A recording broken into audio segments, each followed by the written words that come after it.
You know that incredible feeling of being underwater? Sunlight filtering down, coral reefs just exploding with color and life. It's magical, no doubt. It really is. But here's the thing. Millions of us seek out that magic every year, and that leads us to today's deep dive tourism, and what it means for these, honestly, pretty fragile ecosystems. It's such a complex issue. I mean, we're talking about some of the most biodiverse places on the planet, right? Vital for, well, everything, really, even our own survival. Right. But it's a double-edged sword, right? Because even if we try to be careful, just the sheer number of divers, well, it has an impact. Okay, so let's unpack that impact. We know this industry brings in billions globally, but at what cost to the underwater world? That's the million-dollar question, isn't it? And not just about money, either.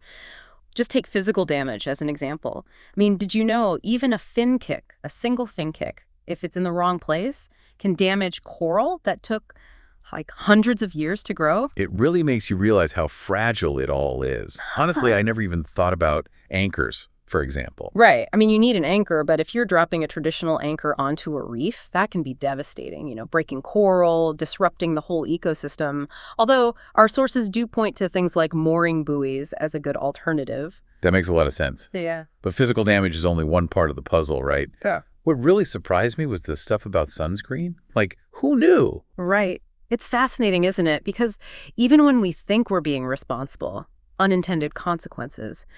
The sources we looked at really dug into those chemicals, oxybenzone and octinoxate, great for our skin, but even in tiny amounts, they can be really harmful to coral. I had no idea. See, this is what I mean. It's a wake-up call. They can mess with coral reproduction, growth, even lead to bleaching. Wow.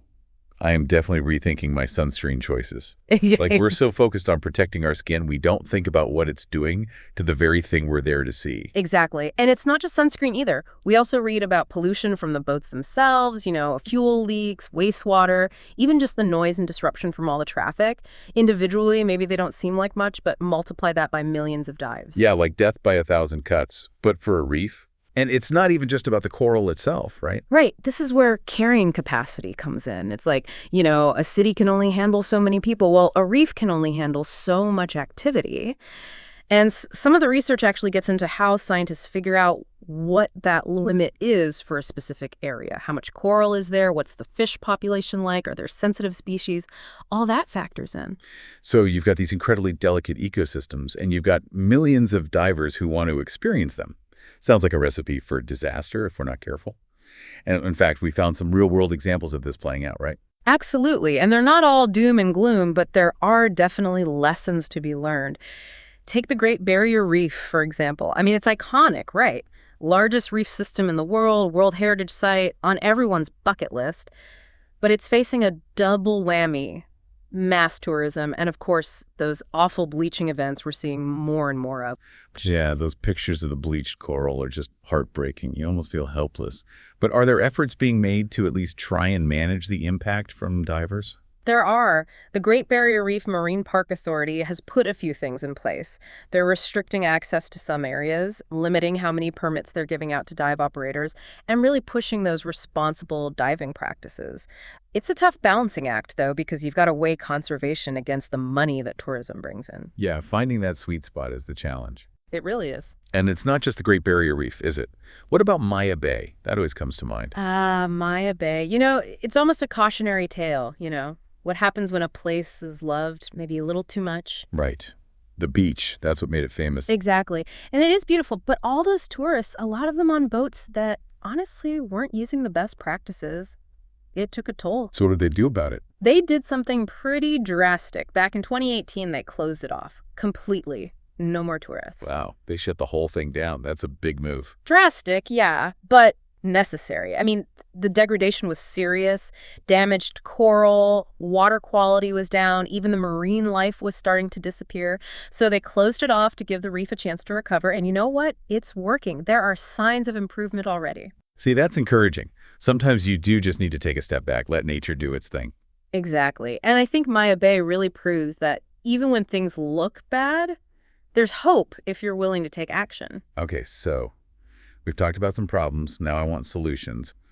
Well, Cozumel's interesting because they're tackling it on a few different levels. For Yeah. example, they've got these designated areas, marine protected areas, or MPAs. MPAs, what are those exactly? Basically, they're zones where you restrict or even completely ban certain activities to protect the marine life there. So in Cozumel, that means they have rules about fishing, anchoring, even what kind of water activities are allowed in those zones. Plus, they've been really good about educating people about responsible practices. So managing the impact in those areas, are they seeing results? They are. Studies have shown that the coral covers actually increased in the MPAs, and so have the fish populations. It really shows what well-managed conservation can do. That's amazing. Proof you can have your reef and enjoy it too. Exactly. And what's really cool is they're getting the local community involved. Yeah. Because they realize this isn't just about the environment, it's about their livelihoods, their heritage. Protecting those reefs protects their way of life. Finding that sustainable path forward. Exactly. Cozumel shows that when everybody works together, the community, businesses, the people trying to protect the reefs, you can actually make sustainable dive tourism a reality. A real beacon of hope. Okay, but let's get practical. What can we as divers do? We touched on some things, but our sources had a whole list of tips. For sure. And honestly, it starts with really honing those basic skills. Buoyancy control, for example, super important. Because if you're not perfectly buoyant, you're more likely to accidentally bump into the coral, maybe even kick it without realizing it. Yeah, I've been there. Especially when I was first starting out. Happens to everyone. But with good buoyancy control, it's like you're a dancer gliding through the water without disturbing a thing. And of course, the number one rule, look, don't touch. Right, even though it's so tempting. You want to touch that coral, that fish that swims right up to you, but Yeah. we're just visitors. Exactly. Even if you think you're being gentle, you can still do damage.